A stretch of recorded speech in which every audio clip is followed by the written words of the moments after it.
Okay, so I'm going to try to annotate this piece for you. I'm using a digital copy. I know you guys won't necessarily have this on the actual test, um, but I want you to envision. I'm going to do it this way. I want you to envision I just have pen and paper, and if you don't have access to print this, then Um, you could just do another separate sheet of paper and mimic kind of the steps I'm taking on that. But I'm gonna try with this, and we'll go from there. So first things first, I think it's important that we start by reading the prompt. Right, the prompt is going to give us insight into all the important aspects, and just like kind of I went over last time, we're going to start with tag, title, author, and genre. Now, obviously, we know that if there's no title, we're going to add the author to whatever the genre is, and that's how we get it. So I'm just going to read, follow along with me if you want, and then we'll go from there. So it says in 1830, John Downe, a weaver, traveled to the United States from England and took a job so that he can earn enough money to enable his wife and children to join him.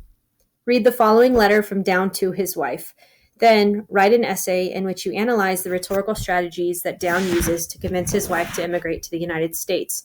So we obviously know that the author is going to be John Downe. So we write that down. We'll refer to him by his last name most of the time. We know the genre is a letter. So letter is what we'll write here. And since there's no very clear apparent title, it'll be Downe's letter. And we know that the audience is his wife, to his wife. Now we identify the command element, so we find analyze, right, there it is, analyze the rhetorical strategies that Downe uses to convince his wife to immigrate to the United States, and then we go find the conquer, which is the infinitive. We're looking to convince his wife to immigrate to the United States. Now we create the conquer question. How does Downe convince his wife? Okay, so after we have all that down, we do know a little bit about John Downe. We know that he's a weaver.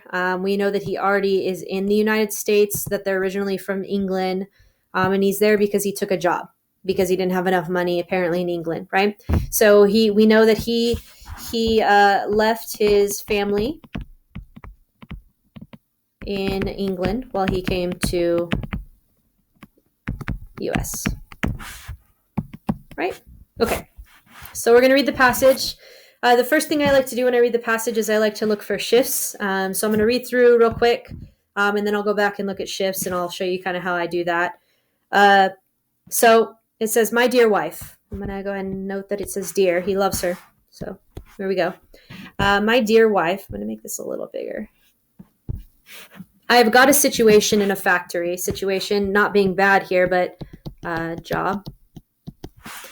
In a very pleasant vale about 7 miles from Hudson. And I'm to have the whole management of the factory, and the master is going to board me. He's going to keep him in the house, give him a room, board me till you come in his house.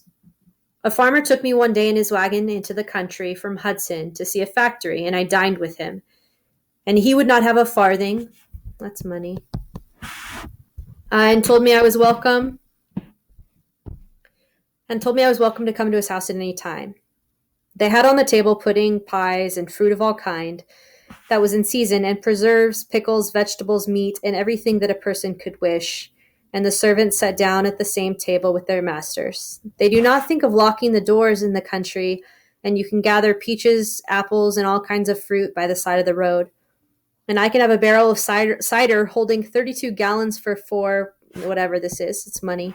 And they will lend me the barrel till I have emptied it, and I can have 100 pounds of beef for 10, whatever, English money. Lamb is about 5 farthings the pound, and the butcher brings it to your door. And as for the bullocks' head, sheep's, and lambs, they are thrown away, no one will eat them. I went into the market yesterday at New York, and on the outside of the market there was bullocks and sheep and lambs' heads lying underfoot like dog's meat. They cut the tongue and throw the rest away, and I can go into a store and have as much brandy as I like to drink for 3 halfpence, and all the other spirits in proportion. If a man like work, he need not want victuals. It is a foolish idea that some people have that there is too many people come here. It is quite the reverse. There was more than 1,000 immigrants came in the day after I landed, and there's 4 ships have arrived since with immigrants. But there's plenty of room yet, and will for 1,000 years to come. My dear Suki, all that I want now is to see you. Okay, so it seems right now, before I continue, that there's a shift here, right? So he's kind of explaining, from the top to about here that there's all this stuff in America. So we'll call that shift 1. My dear Suki, all that I want now is to see you and the dear children here, and then I shall be happy, and not before. You know very well that I should not have left you behind me. If I had money to have took you with me. It was sore against me to do it, but I do not repent of coming, for you know that there was nothing but poverty before me, and to see you and the dear children want was what I could not bear. I would rather cross the Atlantic 10 times and hear my children cry for victuals or food once. Now, my dear, if you can get the parish or church to pay for your passage, come directly, for I have not a doubt in my mind I shall be able to keep you in credit. You will find a few inconveniences in crossing the Atlantic, but it will not be long. And when that is over, all is over, for I know that you will like America. America is not like England. So right there, it seems like there's another shift, right? He's transitioning to making this comparison. So I'm going to go ahead and draw another line right here. Okay. America is not like England, for here no man thinks himself your superior. There is no improper or disgusting equality, for character has its weight and influence, and the man which is really your superior does not plume or pride himself on being so.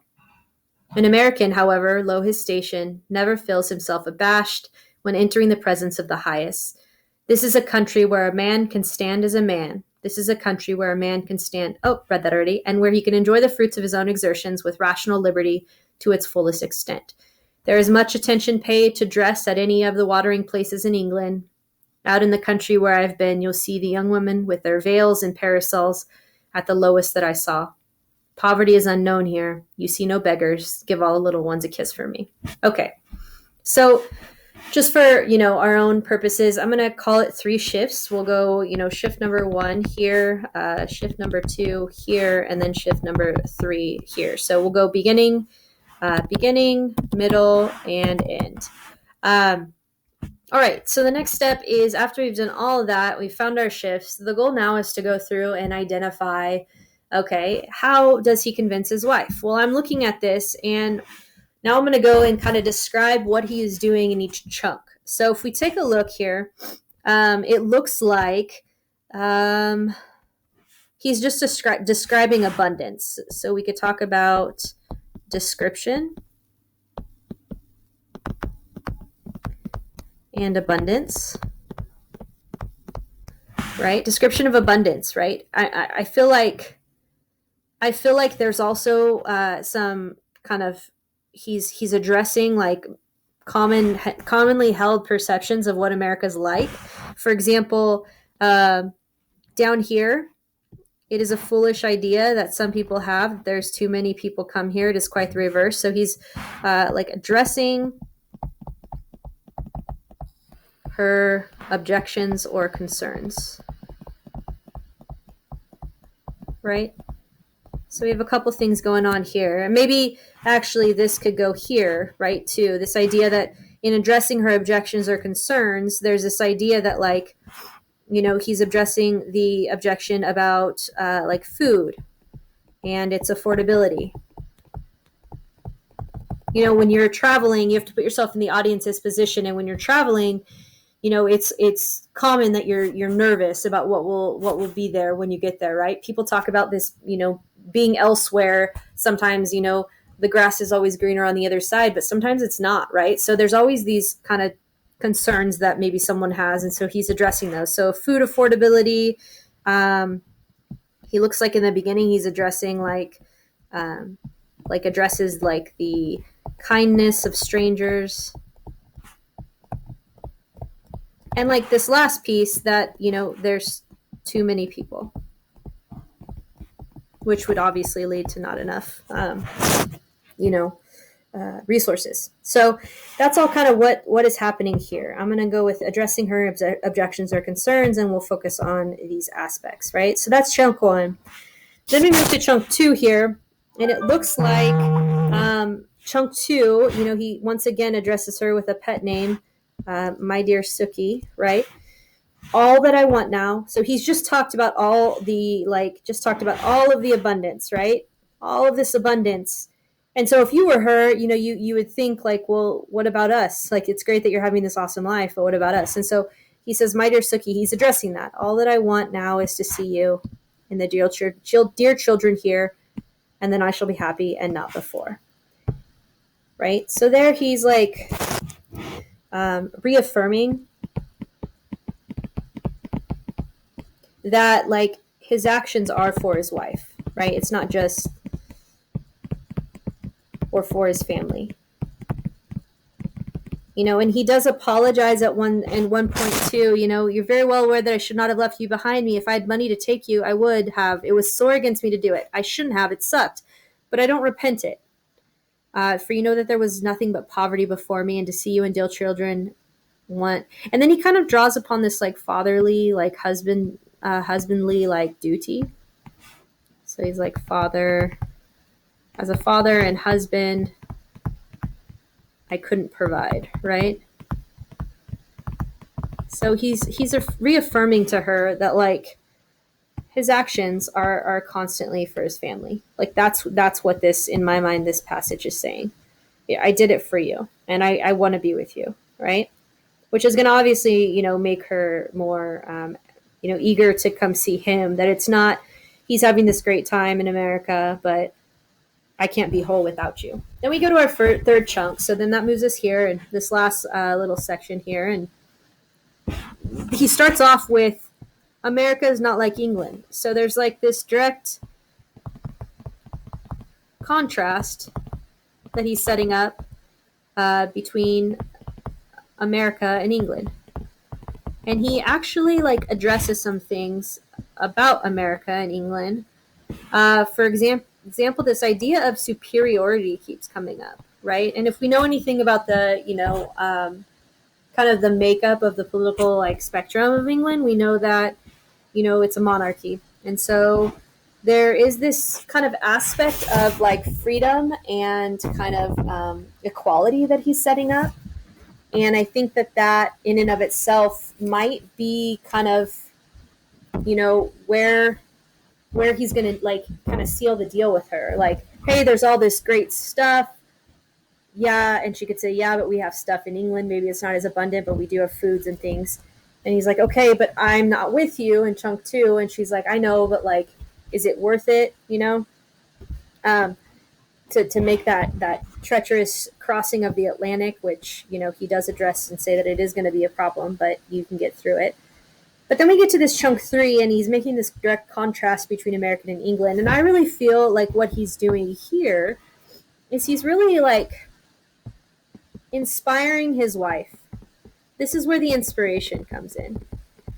Inspiring his wife that, there's going to be this life that is like full of equality, that no man is above another, and that even in like, somebody counts you as his superior, like he's the boss, you're the worker. Like he never holds that against you or lords that over you. So he's inspiring his wife to come by promoting this life of like equality, right? And then he kind of ends it here with talking about women that he sees and how even the lowest of women are dressed in veils and parasols. And so equality and maybe riches, because poverty, which is what it seems they came from, is unknown here. You see no beggars. And that's kind of, to me, making it seem like she and him, like that's kind of where they were. And then he obviously ends with this little line, gives little ones a kiss for me, etc. But I think that's where we're at. So I think we have addressing her concerns or objections. So addressing her objections and concerns, right, by showing the abundance. So we have this thing showing the abundance with food and addressing like the strangers and how there's too many people, but that's not true. And then he's reaffirming his actions, that it's for his family. He's doing this for her. And then he moves into this inspiring his wife by promoting life of equality and riches. Now, one last thing that I do want to point out before I finish this little video is, the last piece I read with on dumpster diving, a lot of you guys had great understanding of the passage and you analyzed it well and you were able to pinpoint some really quality strategies. But when we got to the, why does this matter, or what's the effect part, the last column, what I found was a lot of people weren't considering the audience. And if you remember anything, remember that rhetorical triangle, right? We have purpose in the middle, and speaker and message and audience. And a lot of people were showing like what the speaker was doing and ultimately in that identifying like the message, but they were leaving out the audience. And the audience is most essential because these things have to work together. The speaker crafts a message for a specific audience. So if we don't identify, what is the audience, like what effect does it have on the audience, and we don't identify like how we know that, and then we don't talk about like why it matters, then we're losing sight of a full analysis, right? And in this instance, if you take a look here on this piece, why it matters is specific to the audience, right? And so sometimes it matters because it addresses like the audience or the purpose as a whole, like the overarching purpose, right? Sometimes it matters because it sets the scene from, one chunk to another. Oops. One chunk to another, and then another chunk to the next, and then obviously to the ultimate purpose. But you have to identify what is the effect of the strategy. What is the effect, for example, of addressing her objections or concerns with exemplifying all the abundance that exists in America? How do we know that that would be the effect, right? We can show that the speaker describes the abundance, right, that exists in America and addresses that concern, but we need to talk about what would the effect be on his wife. Well, it puts her mind at ease. How do we know that? Well, she trusts him. It's her husband. She chose him for life. And if, he's saying that all these things exist and he's used like literal numbers to demonstrate that, maybe they're hyperbolous in nature or hyperbolic in nature, meaning exaggerated, but he's using specific numbers and he's talking about specific instances with a farmer and, about these heads that are being kind of thrown in the streets of New York. We hear all that. She hears all that, and she has to take him at his word and trust him. It's so specific that she'd be more apt to, believe him. Now, how do we know that? Well, we know that because that's how human nature works, right? If we get the specifics of something and it's directly answers our question and it has, logos behind it, statistics, we're more apt to believe it. It's just human nature. If there's evidence to support a claim or a statement, we believe that evidence. Now, why does it matter to the whole? Well, she has to prime him, right? He has to prime her, rather. He has to see that she's worried about this move, but,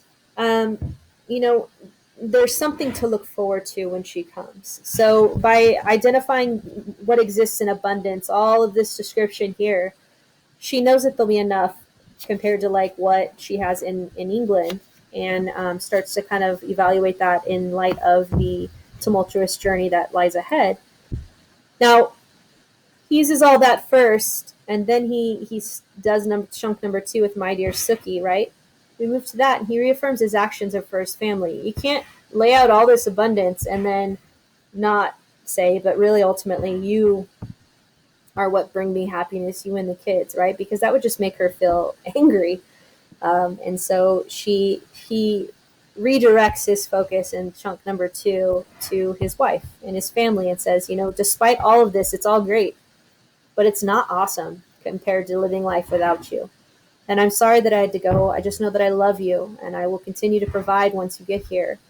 And that I'd rather cross the Atlantic 10 times than hear my children cry for victuals once. And so understand, even though I left you behind, know it's better and that our kids won't be hungry. So even though it's going to be hard crossing the Atlantic, come to. And that would leave her, even more eager. So not only is there abundance, but he did it for a noble cause and he did it for his family. And he's reaffirming that he loves his family and that when they make that passage, they will enjoy it just as much as he has. And then finally, that moves us into this inspirational. Kind of with most argumentative letters, you have a call to action in the end. And that's kind of what he's doing here. And you can go on and explain that. So that's kind of how I would mark that up. I know it's messy, and I know this conversation and video has been messy. I'm going to try to go pick up my doc cam from work tomorrow, so it's not as crazy here. But just know that, like, if at the end of the day, anything, you need to be quick about reading these for the passage, and like, more practice will make you better at it. So I encourage that. If you don't have, a page here, or you don't have, you can't print out the document, which I'll explain in a Canva here posted soon, that you can actually print this if you need to. You can just make like a chart that I've given you, the annotation chart that's on the Google Classroom. You can just write that out on a lined sheet of paper and do the same exact process, with that. So maybe the next one I'll do it as if I don't have the actual document. So that's that. And like I said, if you have any other questions at all, or you need to talk through anything like this, I encourage you to do that. Sorry, this is long. I'll try to make them a little shorter next time I annotate, but I thought that would be helpful. Love you guys, miss you guys, and I look forward to talking to you soon. Thanks. Bye.